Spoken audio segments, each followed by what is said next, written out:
Hi, I'm Steve Sturgill with Aspects for Safety, a company that's dedicated to investigating the way that we as humans interact with the environment around us. I'm going to go over a couple case studies, one in particular that you're going to take a look at, showing just sometimes how things don't turn out the way we think or expect them to. Let's watch and see what happens when you get the human element involved. This event we're going to talk about comes from a book called The Checklist Manifesto from Atul Gawande. Halloween evening in San Francisco. Everybody's partying and everybody's having a good time. And at the San Francisco General Hospital, the emergency ward, a man appeared inebriated as he showed up and had been to a costume party. It was quite obvious. He had a stab wound.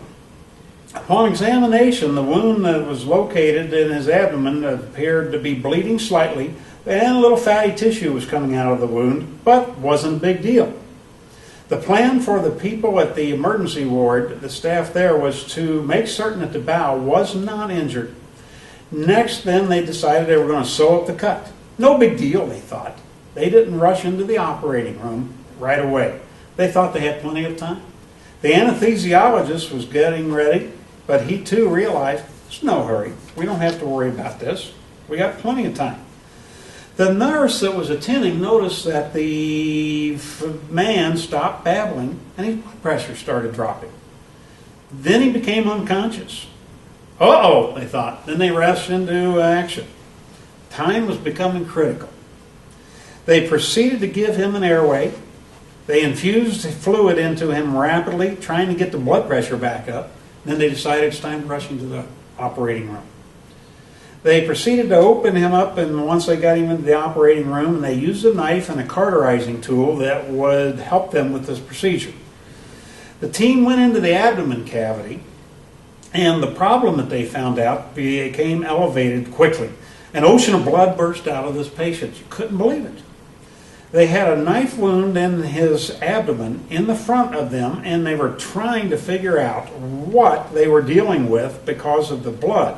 They realized this blood wasn't really coming from the wound, but from the aorta. How did you get to the aorta? Well, what they discovered was that it had to be more than a knife wound. It was something else. One of the physicians that was attending this procedure said, you know what? When I was in Vietnam, I saw something similar to this. I saw a man that was stabbed by a bayonet. And that bayonet went much deeper than just surface wound.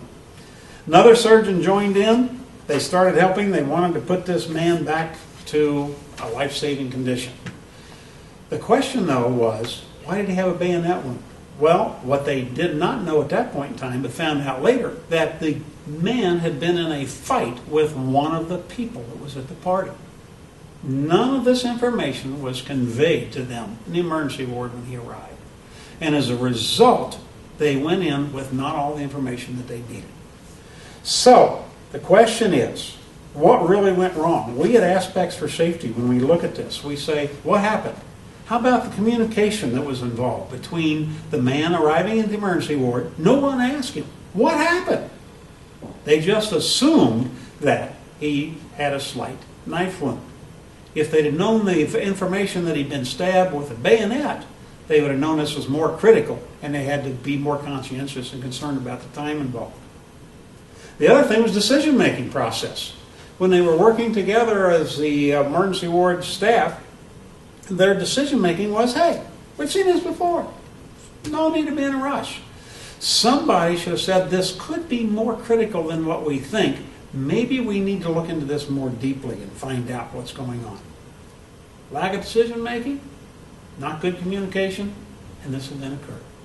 Aspects for Safety will address this, we talk about this, and we can help you so that maybe someday you're not in a position like this.